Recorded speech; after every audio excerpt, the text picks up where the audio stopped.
Hello everybody, and welcome to this video sponsored by Squarespace. As you may have seen earlier in the month, Squarespace is a powerful tool for building websites, little marketing areas, online shops, or even member areas and forums if you so desire. And as you probably know, I built my website, drakinfel.co.uk, using Squarespace. So this time I thought I'd show you just how easy it is to add something to your website. This is the photo archive section.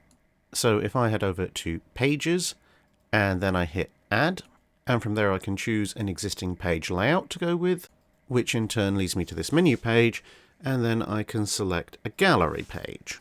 I selected a gallery 5, and when it popped up I decided to call it British Ironclads. There you go, nice and typed in there. I select Edit, go over to the Pictures Control panel, delete the pre-existing template pictures, go to add some new ones, upload them from my hard drive, choose a handful of British Ironclad pictures from the files that Mrs. Drack has kindly scanned and uploaded, and after a few seconds uploading time, they start to appear. I can then go select one of the photos and give it a caption that is the ship's name, in this case HMS Belle-Isle, then hit done, and now I have a nice named photo. But let's say I prefer the pictures to be larger on the page. Well, that's easy. Change the columns to 1 picture per column, and there you have it. And then I can go back to the main archive page, which I admit does need some clearing up because I've got 2 different kinds of link style there. Decide I'm going for text links rather than button links from now on, and I'll delete the buttons and add text links to the other pages later. Then I just highlight my newly typed British Ironclads, go to Link, select Pages, select the British Ironclads page, and then I'm done. So I tell the page I'm done editing, check the link to see if it's working, and voila! And whilst this portrait of HMS Camperdown doesn't quite fit the profile layout I've set for this gallery section, you can see if you open it in a new tab, it's still there in its full high-res glory. I could always add a second gallery module to the same page that holds all the portrait photos, but nevertheless, if you'd like to experience a similar easy user experience, then head over to squarespace.com for a free trial. Have a play around, and if you think you're ready to launch that website into the public domain, go to squarespace.com/drakinfel, as you can see on the screen right now, to save 10% off your first purchase of a website or domain. So thanks once again to Squarespace for sponsoring this video. The money will be going straight into the America Travel Trip Fund, and that'll generate even more pictures for the website, so it's a nice cyclical nature. Anyway, on with today's video. Right, so this is directly related to naval stuff. However, this is a video about why I don't do something, as opposed to any particular history lesson, although there are multiple small history lessons involved. So it doesn't really fit the criteria for a Wednesday video, hence why it's in the Fun Fridays. But I think, hopefully, a lot of you will still find it quite interesting. And that is, as the title gives away, ship versus ship videos, comparisons, and why I don't do them in the regular Wednesday content. Now, some of you will know, obviously, I do occasionally give my opinion on what's more or less likely to happen in a ship versus ship confrontation in the dry dock, but then the dry dock is a much shorter format for each individual question, and of course it can be understood that someone's asked me a question, I'm answering a question, it is a subjective judgment that I've made, as opposed to the Wednesday videos where I'm obviously trying to present much more factually based information. That's not to say obviously that the dry dock doesn't have facts in it, it does, because I do research for that, but it also has the opportunity for opinion based answers as well as answers based in fact. Now, with all that said, there are 6 major reasons why I don't do ship versus ship videos for the Wednesday videos anymore. And there was a time when I did actually do that once, but hopefully I will try and give you some insight into why. First problem with doing a ship versus ship comparison, and we're going to use the example of battleship versus battleship here because that's what most of the questions are about, but you can broadly apply this to any other kind of ship. They don't come alone in the vast majority of circumstances, because, well, no navy wants a fair fight. If one navy can make the situation unfair, then they're going to do their level best to do so. And also, in the vast majority of cases, much past the age of sail, nobody sent a battleship out without any escorts, unless they were in some really, really severe trouble. And even in the age of sail, when if you loosely defined a battleship as a ship of the line, okay, you might find the odd third rate wandering around, but the number of times the odd third rate wandering around ended up being the odd third rate that got sunk or captured, well, even third rates tended to move around with some friends, and you certainly wouldn't have a first rate sailing around on its own unless you could be absolutely guaranteed of its safety. You would still have at least a frigate or two or some other ships of the line at least somewhere within line of sight.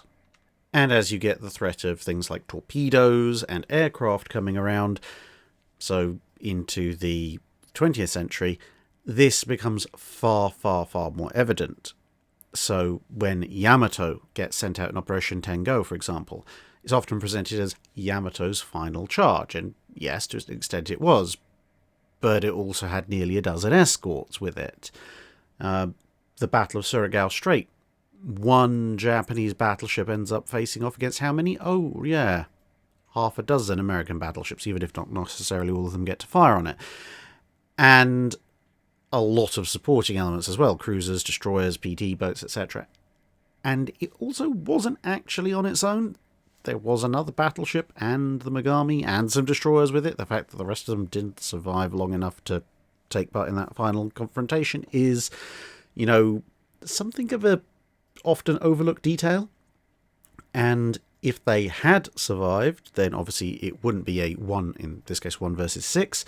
It's definitely not a 1v1 situation, even the way it historically played out. And even if all the previous attacks that led up to Surigao Strait had failed, it would still be a small fleet versus fleet action rather than a 1v1.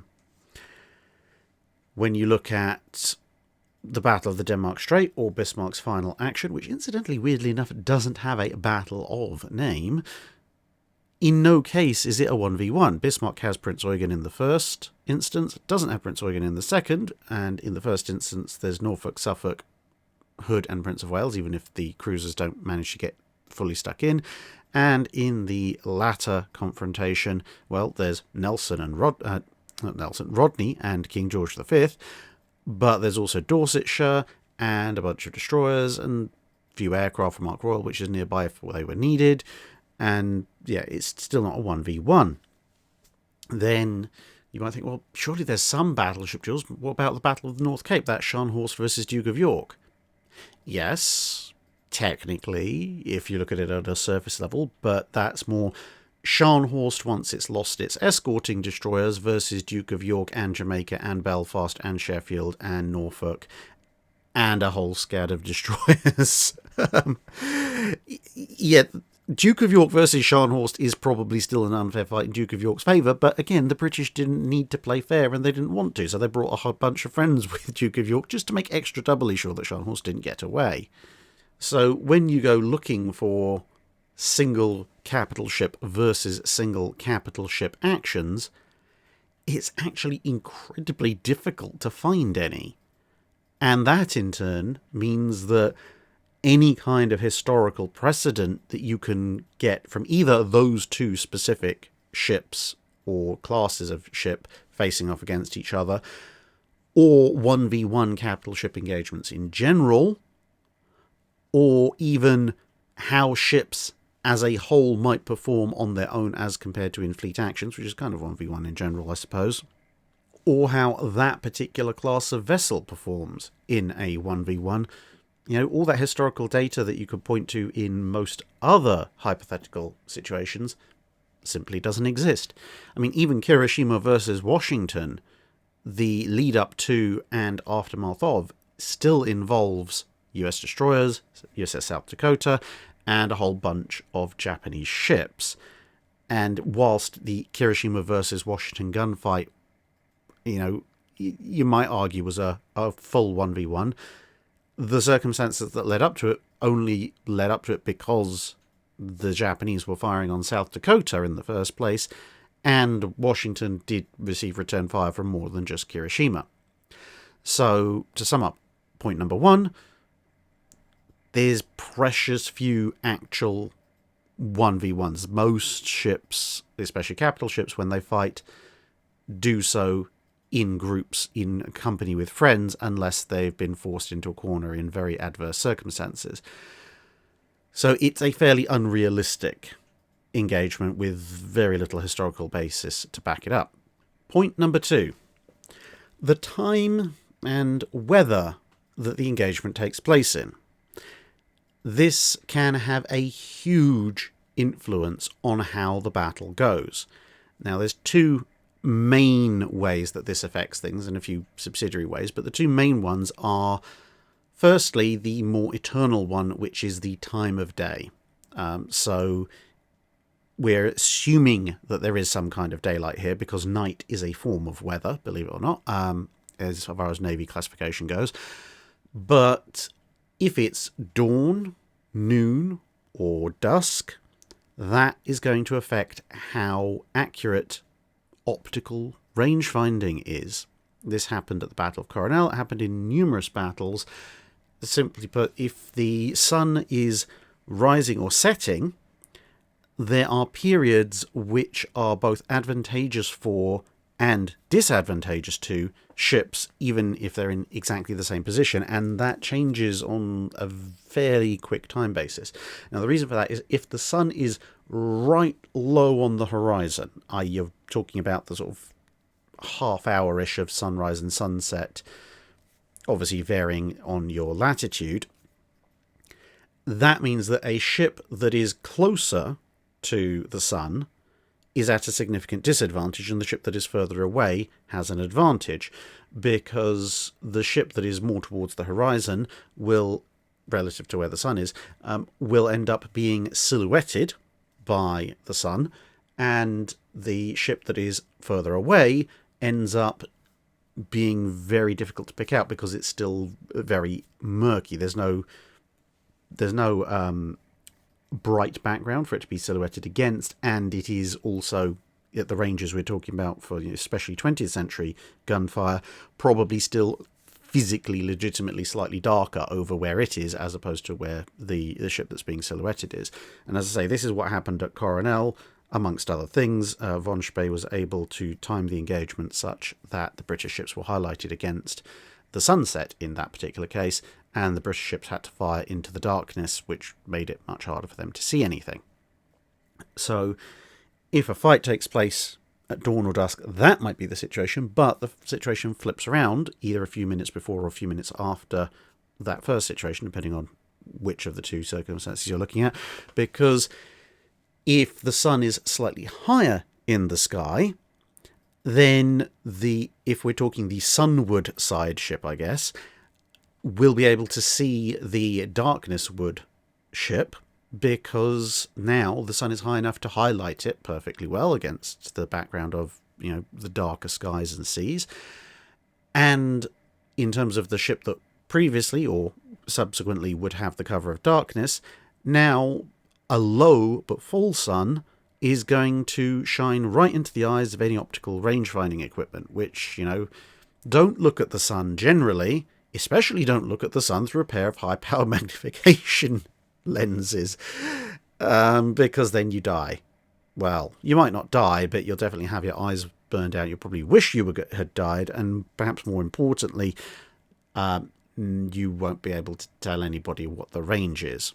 And if you're lucky and you're looking a slightly offset and you just get glare, you probably still aren't going to be able to see all that much. So a fight that happens at sunrise or sunset could have some fairly major things shifting in favour or against a ship, depending on exactly what time of day what time it is of the day in that particular period. Of course, if you're fighting in the middle of the day, then the sunlight should be broadly similar for both sides. But that's a very specific engagement out of the 24 hours that you might have or the engagement taking place over.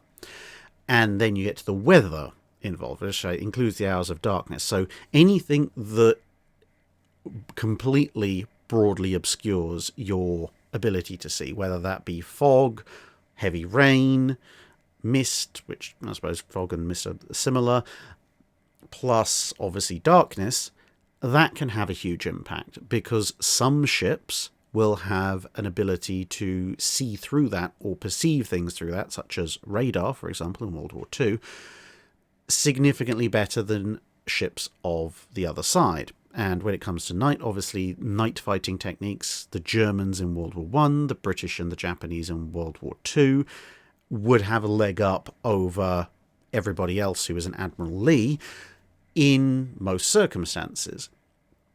So that can all have a fairly significant impact. So if you have a fight that in daylight hours might go one way, at night it might go another way completely.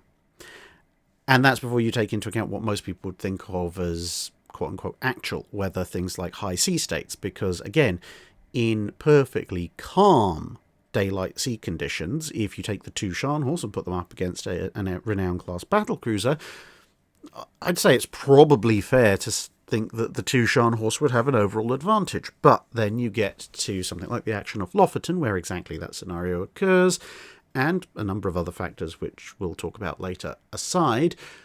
The extremely rough weather that's being faced had some rather deleterious material effects actually on both sides, but far more deleterious effects on the Scharnhorsts than it did on Renown.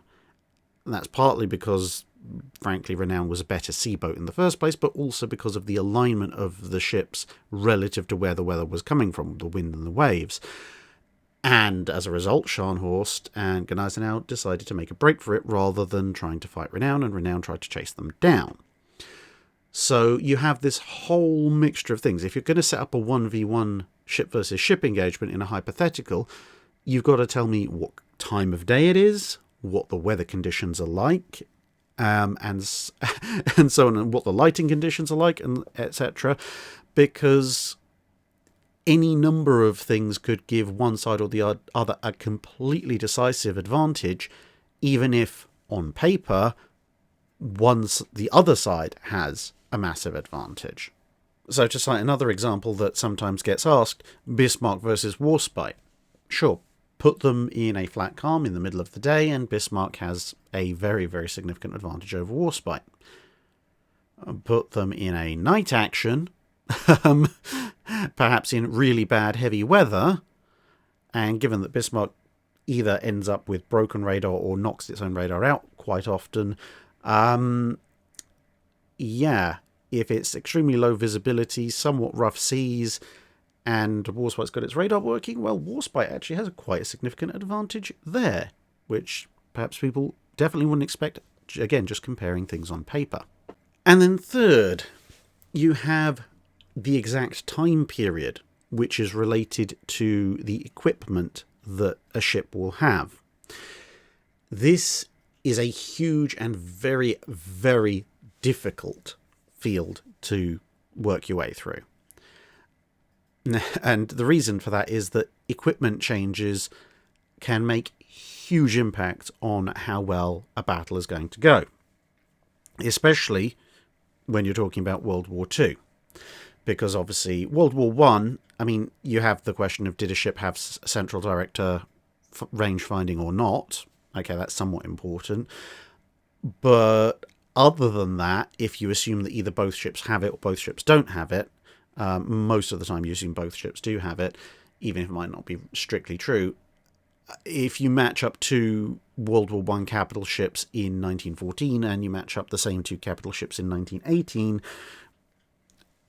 really the only major difference apart from that the availability of the central director firing is probably going to be if it's a versus a British ship, have they got green boy shells or not.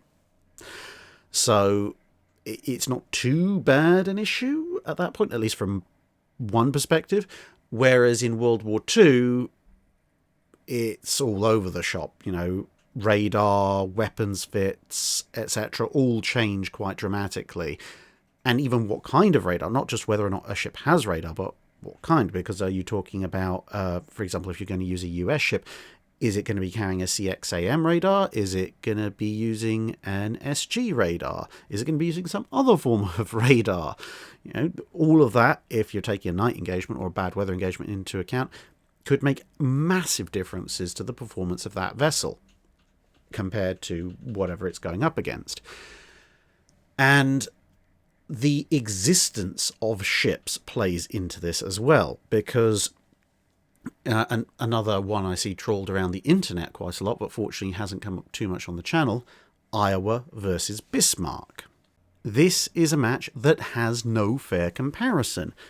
Why? Because Iowa was commissioned almost 2 years after Bismarck was sunk. So shockingly, even if we assumed for a moment that the US and Germany had otherwise identical levels of technical progression during World War II, Iowa is clearly going to have a technological advantage because it benefits from 2 further years of radar and rangefinder and radio, etc., advancements, which Bismarck physically can't have because it was on the bottom of the ocean.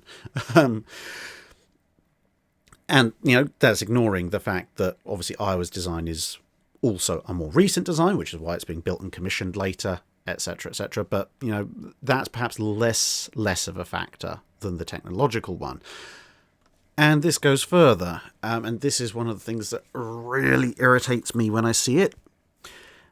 People who take the technological capabilities of a warship after it's been upgraded because it happened to have survived the war in a post-war environment, and then try to retroactively apply that to an engagement with something like Bismarck, for example, which was sunk in the beginning period of the war. 1941 is the first third of the war as far as most people are concerned, and actually before the US even gets involved in the war.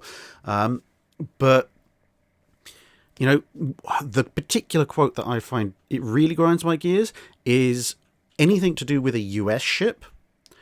You will almost always have someone who thinks they're being clever pop in with some variant of flavour on a quote that reads something along the lines of, I think it's USS North Carolina, could be wrong on the exact ship, but I think it's that, which is quoted as having a fire control system so advanced that it could run figure-of-8 patterns at full speed whilst maintaining a perfect radar-guided lock on the target for range and elevation, and therefore any US battleship will instantly have the advantage because it can just do all sorts of weird and wacky maneuvers and still maintain perfect rangefinder lock, and the other ship, which doesn't have this technology, will have to be sailing in a straight line or doing minimal maneuvers to keep its own target lock going, and therefore the US ship wins or everyone goes home happy at the end. The reason this irritates me beyond all reason is because that test, yes, it did happen, and yes, US ships did have this capability, I'm not denying this, but that test happened after World War II, after the final series of upgrades to the battleship in question's rangefinder equipment. To claim this is representative of US battleships' combat capabilities in World War II at any point in World War II, whether it be 1941 or 1944 or 1945 or whatever in between, and that it applies universally to all battleships, including, the refitted standards and so forth, is so hilariously inaccurate as to be almost beyond comprehension. But you almost always see that quote trotted out. And it's like, now you're just being silly. You're basically asking, well, what if a ship in a theoretical 1v1 World War II matchup was equipped with technology from the future? Well, of course it's going to have a huge technological advantage. At that point, you might as well say, well, we're going to put USS Iowa up against Yamato, and Iowa wins because it'll launch a bunch of T-LAM Tomahawks, or the sea attack versions of Tomahawks, plus Harpoon missiles. Yes, Iowa had that technology in the 1980s. Is it an entirely fair comparison? Not at all. Is it relevant to how the two ships would have stacked up in World War II? No. Stop it. I mean, and by the same token, you can make equally trite arguments like, well, Bismarck versus Iowa. Bismarck clearly wins because Bismarck in 1941 exists. Iowa in 1941 is still a partly completed hull on the stock. So if we're doing a pure 1v1, Bismarck shows up and shoots up the half-completed hull of Iowa and goes home happy, the end. You have to take into account what time period you're talking about if you want it to be not necessarily a fair fight, because I say people don't, navies don't want fair fights, but at least something approximating a meaningful comparison. So if you're going to do Bismarck versus Iowa, don't do Bismarck versus Iowa, do Tirpitz versus Iowa. Because at least Tirpitz and Iowa have a 2 to 3 year period where they actually exist contemporaneous with each other and might actually have ended up fighting each other. But even so, Tirpitz is sunk during the war, so don't go pulling out the tired old, oh yes, well, in the late 1940s, US battleships could do this, therefore they'll do this to Tirpitz. No, look at what the ships had at the time. So if you're going to do an Iowa versus Tirpitz battle, I'd suggest maybe early 1944 would be a good one to do. Maybe January 1944. But even then, you still have to be careful because, of course, ships are being upgraded all the time. So, if a US battleship, let's say North Carolina or Washington, is launched and it has a CXAM radar, great, fine. Now, at some point, that radar is going to be upgraded, and it's going to be upgraded again. And if we're putting it up against, for the sake of ease of argument, a German ship, well, the Germans start off with something like SeaTac, an early version thereof, and they upgrade SeaTac a number of times, and then they have other radars that they introduce. So even if you're going to have at least the decent enough grace to propose a fight at a time when both ships physically exist, and therefore one isn't going to have a massive either technological advantage or existence advantage over the other, you still have to be very careful to avoid a bias one way or the other of choosing a time and date when one ship may have just received the latest and greatest of their nation's technology, and the other might have a technological fit out that's a year or two behind the times.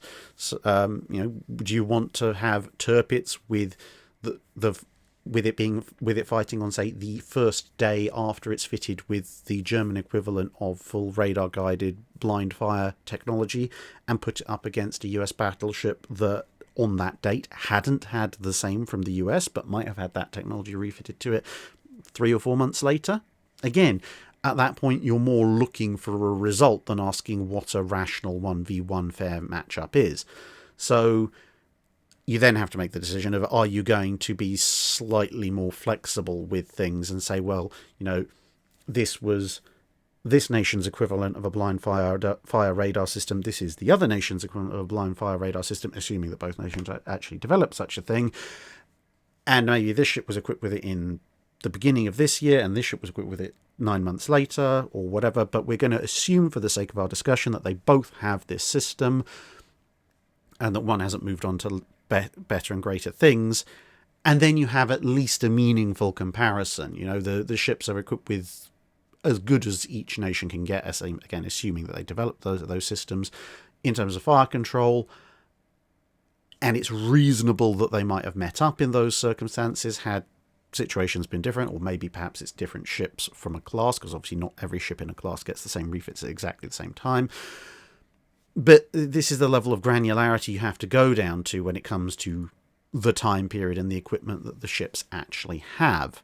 Otherwise, as I say, it's more a case of you're just looking for someone to say something that makes you feel good, rather than actually asking how would these two ships actually fare up against each other 1v1. So again, to take another again, somewhat trite example, if you want to refight Hood versus Bismarck, obviously lots of people point to Denmark Strait, clearly Bismarck is superior, whereas you could say, yes, but no, what I was actually referring to was what would happen if it was a fight in the 1925. Well, Hood wins because Bismarck physically doesn't exist. I mean, most of the steel that made up Bismarck is probably still iron ore in the ground at that point. So Hood wins by virtue of mere existence for the vast majority of its lifespan. And then you have the last, couple of years when Bismarck is in something approximating a combat-capable condition. But it's bright and shiny new, and Hood is quite old and has quite a few verging on obsolete systems aboard. So there's another reason why it's very difficult to pin down a meaningful ship versus ship comparison. Number 4, soft factors. That's a very, very broad term, but one of the biggest issues with soft factors is the quality of the crew. Because not only can a ship's crew quality be different even on a ship versus ship basis, so you might have ships of the same class, but if you pick one ship, that ship's crew might have been demonstrably better than another ship's crew, but also even for a given ship, as crew changes and refits are done and new crews are brought in, old crews are sent out, the quality of an individual ship may vary on a year-by-year basis. So, again, referencing the Lofoten incident, Renown had a reputation as being an excellent gunnery ship. So if you are taking a ship versus ship comparison and you're looking at how would HMS Renown do against insert enemy ship here, do you factor in that Renown is probably likely to perform somewhat better than her on-paper stats would suggest, simply because she seems to have an elite crew and an extremely good record of gunnery? Or do you ignore that and insist you only look at the on-paper statistics, in which case you're not asking how would HMS Renown of World War II fame do against a ship of whatever designation you're going to put up against her. You're asking how would a ship that happens to look like HMS Renown do if it was crewed with a bunch of average sailors, which, again, it's perhaps a valid technical exercise if you assume that the other side also has a similar generic NPC crew, but it's not exactly a comparison of the ships in question. It's more a comparison of technical paper stats, which is less interesting and much more easily done on a spreadsheet. And to give another example, HMS Exeter, when she fought Graf Spee, she had, and this ties back in a little bit to the time period and equipment, so when she fights Graf Spee, she has optical range finding, but has some pretty good gunners aboard. You know, despite the fact that she's mauled from stem to stern, she manages to land a few fairly important hits on Graf Spee. Fast forward to her being in ABDA command, and all of a sudden, despite the fact that it's a few years later and her equipment has been upgraded, she now has a lot more capability in terms of radar, her gunnery actually goes downhill quite a bit. But that's not the fault of the technology. In that particular case, she's had an entirely new crew. They're not quite green, but near enough as makes no difference, close to it. So instead of having perhaps slightly above average gunnery, but limitations on how well she can fight in really bad weather, which would be if you put Exeter against something else in 1939, in 1941, Exeter can probably see anyone coming in any kind of weather thanks to her radar, but the chances of her actually hitting them are somewhat more remote. So when you're taking into account these kinds of soft factors, you have to be very careful about not just which ship you're picking, because, you know, again, take another example with a lot of variations, the Queen Elizabeth class. You know, Queen Elizabeth class battleship in World War II, that could be something like Malaya or Barham, it could be Warspite, it could be Queen Elizabeth or Valiant. On paper, the latter two have the greatest technological advantage, but in terms of soft factors, you know, Warspite appears to be a case of actual living plot armor, so if you factor in the soft factor of issues, Warspite will have quite a number of significant advantages as opposed to any of her four sister ships.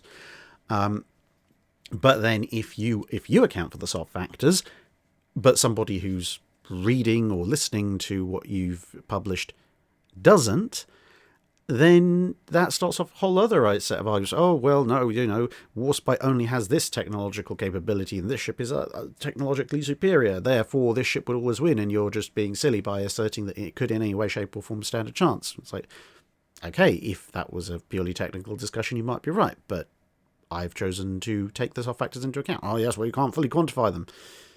They still existed. And, you know, that kind of argumentation does also make it very difficult to do a fair ship v ship 1v1, because are you overestimating the soft factors for one ship? Are you underestimating the soft factors for another ship? Would somebody else's evaluation of those same soft factors come out the same as yours?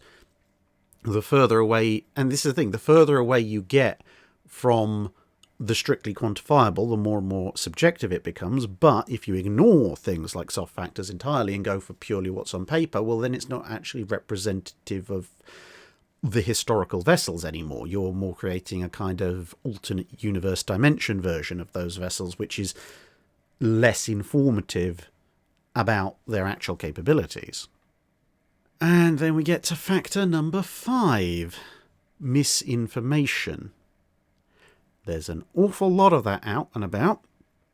And quite frankly, if you do a kind of 1v1 ship v ship for anything that has any kind of, if you like, brand recognition or name recognition, you'll get the usual suspects crawling out of the woodwork, going on with about all sorts of weird and wonderful but incredibly easily debunked things to do with those ships. And to be honest, even if you get technical, you have self-appointed technical experts who clearly actually have no training or experience in what they're talking about, but will shout very, very longly and loudly about things they frankly know nothing about. And anyone with any degree of education would tell them that, but because they like the sound of their own voices and they don't want to listen because they've made up their minds, they'll argue till the cows come home, and probably after they've been turned into burgers, that their position is right because it's their position. And frankly, I've got better things to do than argue with people like that, or have them clustering up the comment section. And so, as a personal reason, and I think a lot of other naval historians feel the same way, certainly a lot of the ones I've spoken to, the misinformation factor just makes things really, really difficult to work through. And that's just, to be honest, misinformation for some parts of the audience. There's also a lot of misinformation out there that hopefully, as a historian who does a reasonable amount of research, you can cut through.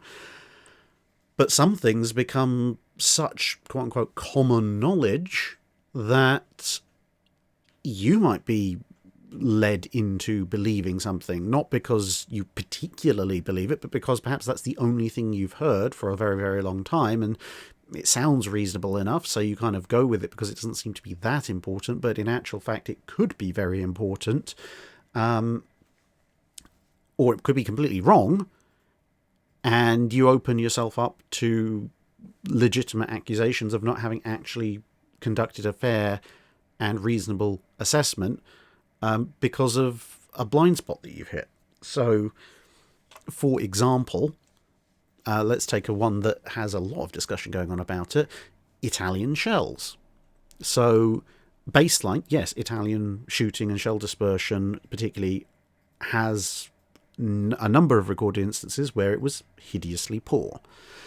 So it could be easy to say, okay, well, I know that. It's been reported in a number of reputable journals and books, so I'm going to go into my 1v1 and assume that the Italians can't hit the broadside of a barn if they were locked in a barn. In fact, with something like the Littorio, you might think the Littorio couldn't hit the inside of a barn if you built a special Littorio-sized barn around it.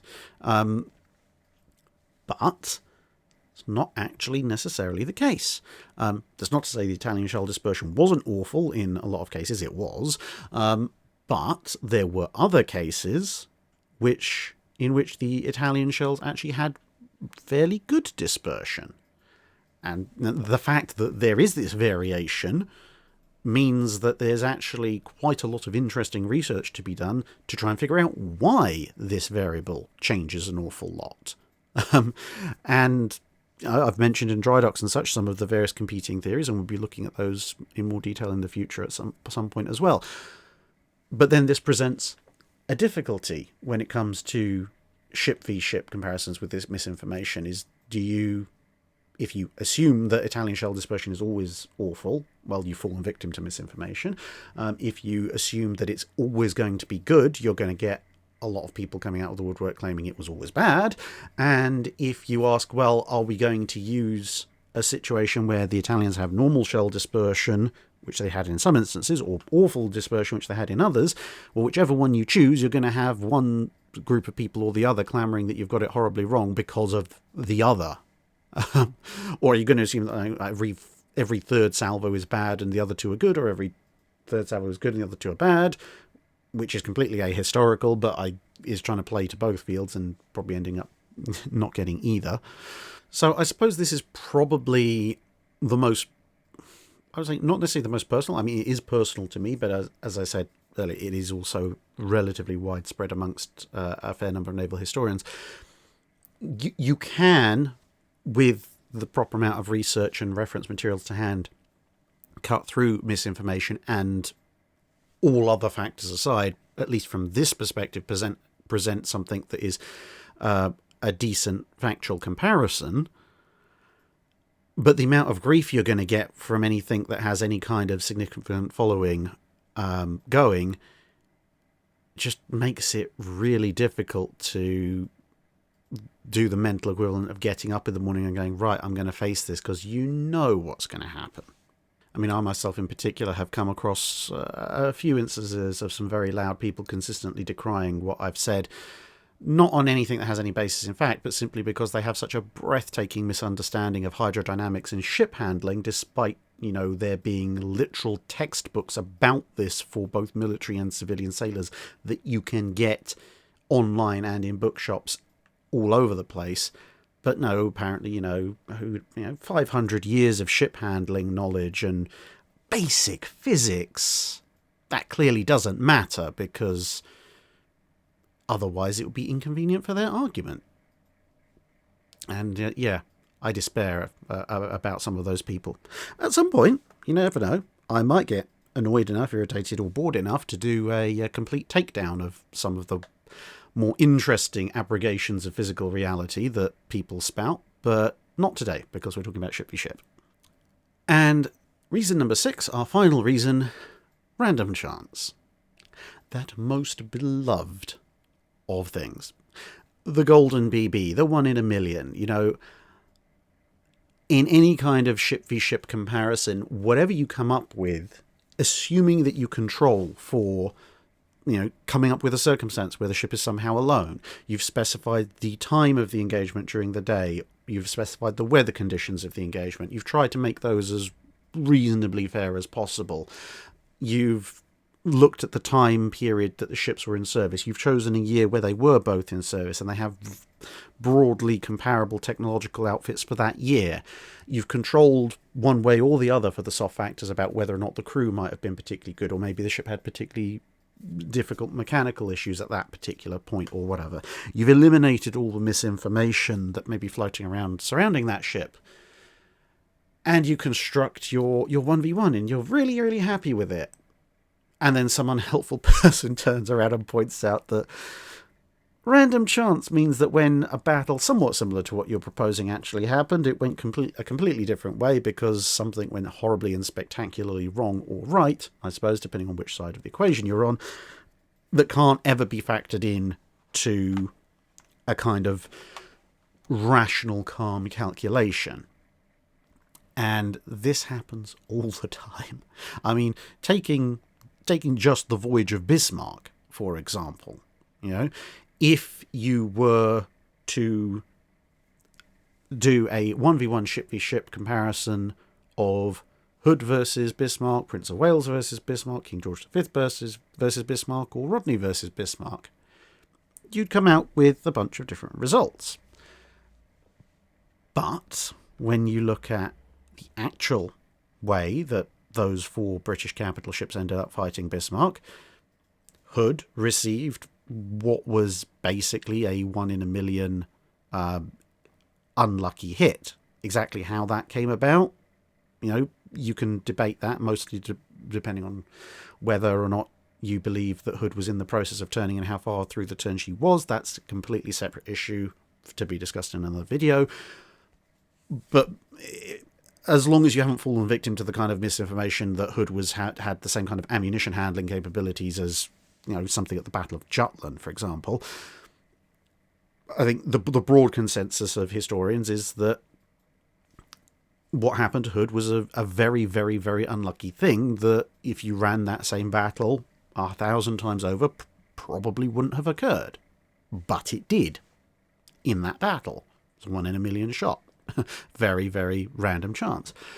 Equally, Prince of Wales, when she fought, was obviously at the same battle fighting Bismarck, neither ship sank the other, but one of Prince of Wales's shells ended up puncturing the bow of Bismarck, which reduced its speed and reduced its range due to cutting off the supply of, well, contaminating a bunch of fuel tanks and cutting off the supply to still more fuel. Of all the places on Bismarck to hit, that was a very lucky random shot, as it turned out. Would that have happened, that particular shot, if you ran that battle 1,000 times over? Probably not. I mean, it's got a slightly higher chance of happening than Hood's magazine detonation, but not a dramatically higher one. And yet it had a huge outcome on what happened to Bismarck further down the line. And then you look at Bismarck's final stand. I mean, well, in the intervening period, you've also got the torpedo, although that's not a ship 1v1, but you've got the torpedo that hit Bismarck and jammed its rudder. Again, a very unlucky random chance shot that's not really going to come up in a statistical analysis if you're looking at the most likely factors. And then, as I say, going to the actual final battle, relatively early in the engagement, in my opinion, Rodney, although there is some argument that possibly it was King George V, and some people even say possibly even Dorsetshire, but, somebody smashed up Bismarck's primary fire control equipment and communications therewith, as well as almost certainly killing most, if not all, of the senior command staff. And that happened pretty early on, and that basically put paid to Bismarck's ability to continue to fight. Now, there were a few intrinsic design vulnerabilities in Bismarck that perhaps made that slightly more likely to happen, but again, it's a very small area of the ship that could have been hit at that particular stage in the engagement to cause that to happen. And if the shells had landed anywhere else, then Bismarck might have scored some hits on somebody before it went down. And it had a whole bunch of other things that were weighing it down, in the case of flooding, quite literally. But that was one very random chance shot. If you were going to, run a 1v1 based purely on paper statistics, are you going to say that, well, actually, a few minutes in, Bismarck's going to have its main fire control and senior command staff shot away, so then for the rest of the battle it's on a negative modifier and therefore is almost certainly going to lose? Well, most people would say, no, that's completely unfair. That's unlikely to happen. Yes, and you'd be correct. But it did happen. So you see, even in that one voyage, how many random chances are there, all of which are statistically very unlikely, all of which actually happened. And in a way, that almost comes in into bias as well, because with all these very random, very low probability things that could happen, do you ignore them completely? Well, that's relatively unrealistic because, well, look at that voyage, look at most battles between various capital ships. The number of times a statistically unlikely thing happens is actually surprisingly statistically quite likely. It's just they're all very different things, unless you're at Jutland when everything's exploding. So ignore them, you're ignoring reality. Factor them in, it becomes very difficult to decide where you're going to allocate them. Are you going to look at the historical record and say, well, these things kept happening to these ships, so for this nation ships, I'm going to say this is a much likelier chance of this happening? Or are you going to randomly distribute these random factors across? And when are they going to happen? Because, to be honest, losing your main fire control equipment is pretty bad. But if it happens half an hour into the engagement, well, the battle's probably been decided by then, so whoever gets their main fire control equipment knocked out, the other side is probably already massively on fire and sinking anyway, so it's probably not going to affect things all that much. But in the first 5 minutes of engagement, that's going to be basically make or break. And so again, kind of like the soft factors, it's very difficult to actually apply those random chance factors, but ignore them, and you end up ignoring so much of what historically happened. Again, you're verging much more towards a paper spreadsheet simulation of what might have happened between ships that just so happen to look like some historical things. So there you have it, at the end of what is possibly the longest Fun Friday video thus far. Ship versus ship comparisons, why they are difficult to do, and why I no longer really do them in Wednesday videos. Hopefully you can understand where I'm coming from on this, and maybe some of these points will help you work out which ship v ship comparisons that you might see elsewhere are something close to valid, which are just, basically not even worth the text that was put into them. And perhaps if you're trying to work out some of these things in your own head, so who would win over this ship versus that ship, this fleet versus that fleet, whether it be a battleship, an aircraft carrier, cruiser, destroyer, sub, etc., maybe it'll help you conduct something that's perhaps a little bit fairer than it might otherwise have been. In any case, I look forward to the discussions in the comments below, and see you again in another video. That's it for this video. Thanks for watching. If you have a comment or suggestion for a ship to review, let us know in the comments below. Don't forget to comment on the pinned post for dry dock questions.